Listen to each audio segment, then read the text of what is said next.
Hi Blossoms. I'm continuing to bring my large plants in because now the temperatures are starting to drop under 50 degrees more frequently. And that is a sure sign for you to start bringing your plants in. As you're bringing your plants in, I do encourage you to check out the leaves, look for any signs of parasites.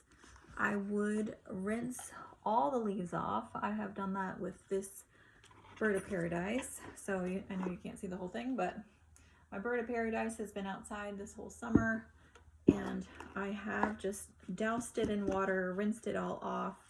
I want it to be happy and healthy. I don't want it to infect my other plants because my other plants inside are doing really well, and only some of my plants go outside. So I do not want to take any chances with anything coming inside to hurt my other plants.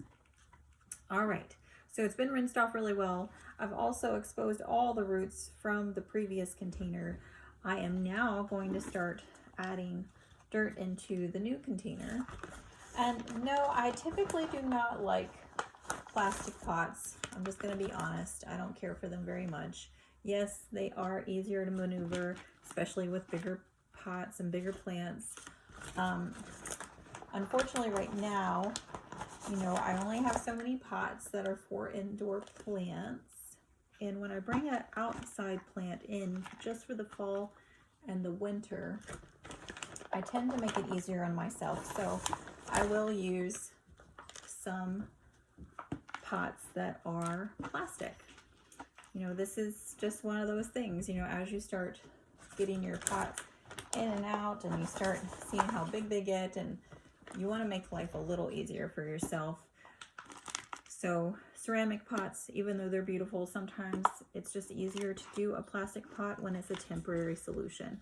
So I don't know how you feel about plastic or about pots in that matter, or if you even like ceramic pots. I know they're very heavy, and for some people that's hard to manage. So no hate here. All pots have a reason and a purpose. For me, I only use the plastic pots when I know it's a temporary solution, when it is a plant that's going to continue growing, and it's also a plant that I'm going to continue taking outside during the summer months. So just to kind of give you an idea of what I'm doing and why I do it, I am just a plant enthusiast. I am not a professional by any means, but I've learned a lot from my plants over the years. And the more that you get to learn over time, the more you can develop into who you want to be as a plant person and what your plants need you to be as a plant person. Plus, you get to decide which plants you actually want to keep, because some of them might be too fussy, too cumbersome. Maybe you don't want plants that go outside for the summer.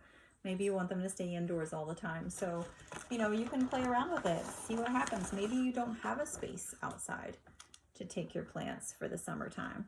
So maybe that means you need to adjust your internal household, right? The actual environment that it's in all the time. And see how that works for you. Okay, I'm just making sure that this one is safe and secure before I set it to the side. So, making sure you cover all the roots, make sure that you use soft fingers as you press down. We don't want to compact the dirt. We just want it secure enough to where the plant won't fall over.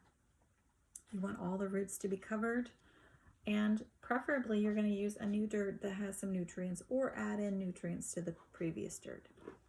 Happy hunting.